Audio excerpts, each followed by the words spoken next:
Life में सब कुछ आसान है जब आप बिजी हो। लाइफ में सब कुछ आसान है जब आप बिजी हो, लेकिन सब कुछ मुश्किल है जब आप लेजी हो। लेकिन सब कुछ मुश्किल है जब आप लेजी हो। Hello everyone, how are you? Doing good ना? तो चलिए बात करते हैं समय की। हम सबके जीवन में एक दिन में कितने घंटे होते हैं? बोलो बोलो। हाँ, सही कहा, 24 घंटे। इंसान चाहे कोई भी हो, कोई सफल आदमी, देश का प्रधानमंत्री क्यों न हो, हमारे स्कूल के प्रिंसिपल ही क्यों न हो, या फिर हमारे मम्मी पापा ही क्यों न हो, सबके पास दिन के 24 घंटे ही होता है समय। तो बताइए, ये सब लोग अपना इतना सारा काम एक दिन में कैसे कर पाते हैं? How is it possible? जबकि हम बच्चे अपने स्कूल की पढ़ाई भी समय से नहीं कर पाते हैं। हमें तो बहुत कुछ करना होता है, हमने बहुत सपने देखे होते हैं, बहुत सारा एंटरटेनमेंट भी, बहुत सारा टीवी शोज भी, गेम्स भी, या फिर कुछ और नया नया सीखने का रहता है। पर हमारे पास तो हमारे पढ़ाई कंप्लीट नहीं होती है, समय ही नहीं पूरता है। तो सभी सफल और सक्सेसफुल इंसान यह सब किस प्रकार कर पाते हैं? सुनना है या जानते हो? बताओ बताओ जल्दी। नहीं ना? तो आइए मैं आपको दिखाती हूँ कि हमें किस प्रकार हमें समय का सदुपयोग करते हुए अपने जीवन में उचित टाइम टेबल लाना चाहिए। यदि आपको सफल बनना है तो ये मत देखो कि आपने कितने घंटे काम किया है, बल्कि यह देखो कि हमने कितना काम किया है और जो काम हमने किया है उसका परिणाम क्या हुआ है। सक्सेस केवल घंटे नहीं नापती, तो यह परिणाम नापती है, क्योंकि इम्पोर्टेंट तो यही है कि हम किस वर्क में बिजी है। हमारा बिजी रहना हमें सक्सेस नहीं दिलाता, तो हमें जिस काम में बिजी रहना है वह हमें सक्सेस दिखाता है। मतलब हमारा काम, हम कौन से काम में हमारा समय दे रहे हैं वह हमें सक्सेस दिलाता है। हमारे द्वारा की जाने वाली डेली एक्टिविटीज़ हमारे लाइफ की सबसे ज़्यादा इम्पॉर्टेंट एक्टिविटीज़ होती है, क्योंकि इन डेली एक्टिविटीज़ का सीधा रिलेशन हमारे सक्सेस के साथ होता है। तो साफ साफ शब्दों में मैं ये कहना चाहती हूँ कि हमारा डेली रूटीन यह तय करता है, हमारा डेली रूटीन यह तय करता है कि हम जो एक्टिविटीज़ कर रहे हैं उसका रिजल्ट क्या है या उसका रिजल्ट क्या होगा, और वह रिजल्ट हमें किस डायरेक्शन की ओर ले जा रहा है। अगर हमारे रोज किए जाने वाले कार्य पॉजिटिव होंगे तो हम भी पॉजिटिव बने रहेंगे और वो सब हमें भी पॉजिटिव डायरेक्शन में लेकर जाएंगे, और यही राइट डायरेक्शन है जो हमें सफलता की ओर ले जाता है। अगर हम रोज के कामों में निगेटिविटी लाएंगे या निगेटिव मतलब सोचेंगे यार ये नहीं कर पाते, ऐसे कोई भी मतलब नहीं ये नहीं होगा, ऐसे कोई भी निगेटिव लाते हैं तो वो हमें रॉन्ग डायरेक्शन में ले जाती है और उसका परिणाम फेल्यूर की ओर ले जाता है। सो फ्रेंड्स, तो हमें सक्सेसफुल बनना है ना, तो क्या करना चाहिए? पॉजिटिव रहना चाहिए।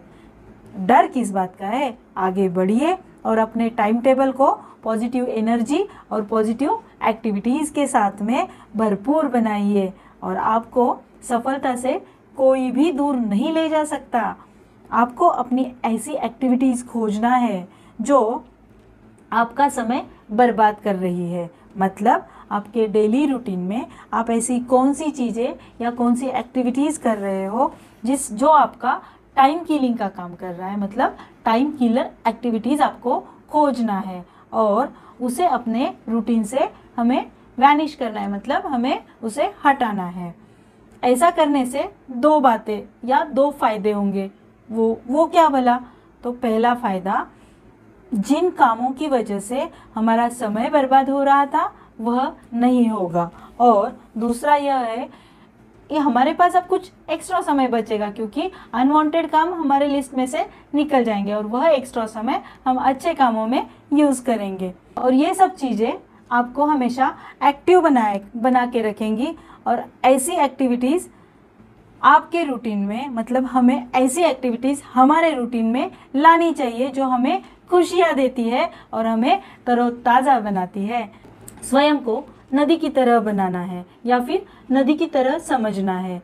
नदी जब तक बहती है तब तक ही उसका पानी पीने लायक होता है, लेकिन यदि नदी ने बहना छोड़ दिया तो क्या होगा बताओ? उसका पॉन्ड बन जाएगा या फिर पानी सूख जाएगा नदी का, है ना? तो सक्सेस के लिए ज़रूरी क्या है? हमारा माइंड और हमारी बॉडी दोनों का उपयोग हमें रेलवे की पटरी की तरह करना चाहिए। रेलवे की पटरियाँ जिस प्रकार समांतर लाइन में चलती है, उसी प्रकार हमें समांतर वे से हमारा माइंड और हमारी बॉडी दोनों को साथ में लेके चलना है। तो हमारे माइंड में जो चल रहा है या फिर हमारा माइंड जो करना चाहता है, उसे हमारी बॉडी जल्दी रिस्पॉन्ड करती है, और उस वजह से माइंड और बॉडी दोनों का कॉम्बिनेशन से हम यदि जो भी काम करेंगे वह हमें हमेशा जीत की ओर ले जाएगा। एक सवाल मैंने आपको पूछा था कि क्या भला इन सभी सफल इंसान के पास में उतना ही समय होता है जितना हमारे पास होता है, मतलब 24 आवर्स। तो फिर हम क्यों नहीं कर पाते? तो उसके लिए अब आपको समझ गया है कि उसके लिए हमें क्या करना है। क्या करना है बताओ? सोचो या फिर कमेंट बॉक्स में लिखो। यस, सही जवाब, हमें हमारा टाइम टेबल बनाना है, क्योंकि इस्तेमाल सही से करना है उन 24 घंटों का। आप किस प्रकार अपने दिन को या दिन के 24 घंटों को डिवाइड करते हो और किस प्रकार आप प्लानिंग करते हो कि ज़िंदगी में आपको सफल बनना है। तो उस सफलता के लिए जो प्लानिंग करते हो वो उन 24 घंटों में हमें बिठाना है। टाइम टेबल बनाने से पहले ज़रूरी ये है कि हमें हमारे जितने भी काम हैं पूरे वीक के, हमें पहले दिन बैठकर लिखना है और उन कामों को हमें चार पार्ट में डिवाइड करना है। उसमें से सबसे पहला और इम्पोर्टेंट है इम्पोर्टेंट एंड अर्जेंट काम, उनकी लिस्ट अलग से बनाना है। फिर दूसरी लिस्ट होती है बहुत इम्पोर्टेंट बट नॉट अर्जेंट, मतलब उसको थोड़ा रुक के कर सकते हैं ऐसे। और उसके बाद तीसरा होता है अर्जेंट तो है पर ज़रूरी नहीं है। वो जैसे किसी कहीं जाना है, हमें अर्जेंट है पर वो इतना ज़रूरी भी नहीं है कि वो नहीं भी गए तो कोई तकलीफ नहीं हो सकती है। और चौथा है not urgent and not important. तो वीक के सारे कामों की जब हम लिस्ट बनाते हैं तो उसके पहले भी हमें ढेर सारी तैयारियां करनी होती है। वो क्या भला? तो जो पहला काम है ना अर्जेंट एंड इम्पोर्टेंट, तो उसकी लिस्ट बनाते हुए हमें यह देखना है कि उसे जो लगने वाला सामान है, जो सामग्री है, क्या वो सारी सामग्री हमारे पास अवेलेबल है? नहीं है तो हमें वो सब अवेलेबल करना है। उन चीज़ों को करने के लिए कितना समय लगता है उसका एक टेंटेटिव हमें बना के रखना है। नहीं है तो हमें उतने समय में हम कितना कर पाते हैं ये भी देखना है। फॉर एग्जाम्पल, अगर हम कोई कंपटीशन में पार्ट ले रहे हैं और वो जो कंपटीशन है वो आने वाले सप्ताह में अर्जेंट है, तो सबसे इम्पोर्टेंट क्या है? हमें उसके रूल्स एंड रेगुलेशन मालूम होने चाहिए। उस कंपटीशन को लगने वाला साहित्य, मतलब कुछ कॉस्ट्यूम्स हो सकते हैं, कुछ भी हो सकता है, जो भी ज़रूरी रिक्वायरमेंट्स है वो सारी हमारे पास अवेलेबल है या नहीं, यह भी हमें देख कर रखना है। या फिर ये भी हो सकता है कि नेक्स्ट वीक हमारी एग्ज़ाम आ गई है और उस एग्ज़ाम में लगने वाला सारा सामान तो हमारे पास है, नहीं है तो कलेक्ट करो। नोट्स बनी हुई है क्या? नहीं है तो बनाओ। उसे कितना समय लगेगा? हम कुछ चीज़ें अंडरलाइन करके रखते हैं, वो सब व्यवस्थित है या नहीं, क्योंकि एग्ज़ाम को जाने के पूर्व हम वो पढ़ते हैं। उसके बाद हमारा हॉल टिकट है, हमारा पेन है, हमारा राइटिंग पैड है, जो भी सामग्री हमें लगती है वो सब हमारे पास है या नहीं, इन सब चीज़ों का भी अवलोकन करना बहुत ज़रूरी होता है। दूसरे नंबर पे जो आता है अर्जेंट बट नॉट इम्पोर्टेंट, उसमें हम हमारे हॉबी को इंक्लूड कर सकते हैं। मतलब हॉबी इम्पोर्टेंट है पर अर्जेंट नहीं है, तो पहले अर्जेंट वाला काम खत्म किया, फिर हम हमारे, क्योंकि हमें एनर्जेटिक बने रहना है तो हमें हमारे हॉबी के पास भी ध्यान देना है, हॉबी एक्टिविटीज़, तो वह भी हमें उस समय पे करना है। तीसरा है अर्जेंट बट नॉट इम्पोर्टेंट। फिर आता है चौथा not urgent and not important. तो इन सभी चीज़ों को एग्जैक्ट बनाना है तो एग्जैक्ट उस टाइम टेबल में हमें ढालना है, मतलब हमें दिनचर्या बनाते हुए उन चीज़ों का ध्यान रखना है। वो कौन सी उन चीज़ें, मतलब वह कुछ चीज़ें जो हमें ध्यान रखना है, वह कौन सी? सबसे पहले तो हमारा उठने का, खाने का और सोने का समय फिक्स होना चाहिए, क्योंकि उसके बिना कोई भी काम आसानी से नहीं हो सकता है। दूसरा और बहुत इम्पोर्टेंट, अपने दोस्तों और अपने घर वालों को हमें हमारे टाइम टेबल के बारे में बताकर रखना है, क्योंकि वो हमें उस समय पे डिस्टर्ब नहीं कर सकते। फिर कुछ समय हमें हमारे एक्सरसाइज और हमारे आउटडोर गेम्स के लिए भी रखना चाहिए। होमवर्क और पढ़ाई मतलब सेल्फ स्टडी के लिए भी हमारे टाइम टेबल में सेपरेट समय की व्यवस्था भी हमें करके रखनी चाहिए। एक चीज़ आपको ध्यान रखना है कि हमें खुद के लिए भी कुछ समय उसमें से निकाल के रखना है, क्योंकि चाहे कितनी भी पढ़ाई क्यों ना हो, पर स्वयं के लिए भी कुछ समय उसमें हमें बचा के रखना है। उसके बाद हमारा टाइम टेबल फ्लेक्सिबल होना चाहिए, क्योंकि कभी भी किसी भी समय पे कोई भी इमरजेंसी आ सकती है, कोई भी प्रोजेक्ट आ सकता है, कोई गेस्ट भी आ सकते हैं घर में, जिसकी वजह से हमारा समय खराब हो सकता है। तो हमारा टाइम टेबल थोड़ा फ्लेक्सिबल होना चाहिए, तो थोड़ा सा हम उसमें माइनर चेंजेस कर सकते हैं। और एक बात का हमें ध्यान रखना है, वो क्या भला, कि टाइम टेबल तो हमने बना लिया है, पर क्या वो सही से काम कर रहा है क्या? अगर हाँ तो बेस्ट, पर नहीं भाई हमने 7 बजे के समय पे ये लिखा है, फिर अब वो हुआ नहीं, एक दिन देखेंगे 2 दिन, लेकिन वो नहीं हुआ, तो फिर हमको उसे इंटरचेंज करना है। मतलब जिस समय पे जिस वजह से हमारा वो काम नहीं हो पा रहा है, या तो उस काम को रोकना है, या फिर हमारा जो काम नहीं हो पा रहा है उसका समय हमें चेंज करना है। तो ये भी हमारे मन की हमें तैयारी करके रखना है। इन सभी बातों को खास तौर से ध्यान में रखते हुए ही हमारा टाइम टेबल बनाना चाहिए। तो चलिए अब मैं बताती हूँ कि हमारे 24 घंटों का डिवाइडेशन किस प्रकार होना चाहिए। सोने के लिए 8 घंटे का समय, खाने पीने के लिए 1 घंटे का समय, नहाना, एक्सरसाइज करना या जो भी डेली रूटीन का काम है उसके लिए पूरा 1 घंटा। ऐसे हो गए हमारे 10 घंटे। अब बचे कितने? 14 घंटे। तो स्कूल आने जाने का जो समय है वो जाएगा हमारा 1 घंटा।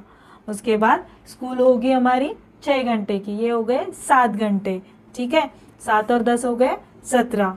उसके बाद रिलैक्सेशन के लिए भी कुछ समय, जो मैंने कहा था ना खुद के लिए भी समय निकालना है, वो है 30 मिनट का समय। हमारे फ्रेंड्स के साथ मस्ती भी तो करना है, उसके लिए 1 घंटे का समय। ट्यूशन और एक्टिविटीज़ के लिए 2 घंटे का समय। टीवी और म्यूज़िक के लिए जो भी हमारी हॉबी रहेगी, टीवी देखना है वो देखो, म्यूज़िक सुनना है वो सुनो, जो भी करना है उसके लिए है 30 मिनट्स। और सेल्फ स्टडी के लिए भी तो कुछ समय लगेगा, उसके लिए हम अपने उपयोग मतलब हमें कितनी आवश्यकता है उस हिसाब से हमें वो समय। होमवर्क के लिए हमें 1 घंटा काफ़ी हो जाता है। इस प्रकार हमारे 24 घंटों का नियोजन हमें करना है। सारे ज़रूरी काम मैंने इसमें ले लिए। अब इसमें आप आपके हिसाब से कुछ इंटरचेंज कर सकते हो, जैसे मैंने बताया था कि एक्सरसाइज, डेली रूटीन जो भी हमारा है उसमें हम हमारे जो श्लोक है ये ऐड कर सकते हैं, क्योंकि हमें 15 मिनट उन चीज़ों के लिए देना है ना, ये भी हम ऐड कर सकते हैं। सुबह 1 श्लोक बोल लिया, शाम में 1 श्लोक बोल लिया, कुछ हल्की फुल्की एक्सरसाइज कर ली। ये सब चीज़ें हमारे ऊपर डिपेंड करती है कि हमें कहाँ पर डालना है। तो लीजिए पेन और डायरी उठाइए और शुरू कर दीजिए अपना टाइम टेबल बनाना। पर ध्यान रखना है कि ये सब चीज़ें फिक्स करते समय हमारा समय तो बर्बाद नहीं हो रहा है ना, तो कहाँ बर्बाद हो रहा है, मतलब टाइम किलिंग कहाँ हो रही है, इसका भी ध्यान रहना है। अपना टाइम टेबल पूरे अनुशासन के साथ अपनी दिनचर्या में हमें ढालना है। तो देखो क्या होगा, आपको महीने भर में पता चल जाएगा, महीना भर नहीं 21 दिनों में ही आपको पता चल जाएगा कि सक्सेस मतलब सफलता आपके कदम चूमेगी ही चूमेगी और आपको सफल बनाएगी। So friends, all the very best all of you. तो चलिए मिलते हैं नेक्स्ट मोटिवेशनल स्पीच में। ये तो हो गया, आज हम हमारा टाइम टेबल बनाएंगे, इसके बाद हम हमारा एम निश्चित करेंगे, मतलब हम हमारा ध्येय क्या है, हमें क्या बनना है, हमें क्या करना है, हमें किस प्रकार सोचना है, इस पर बात करेंगे।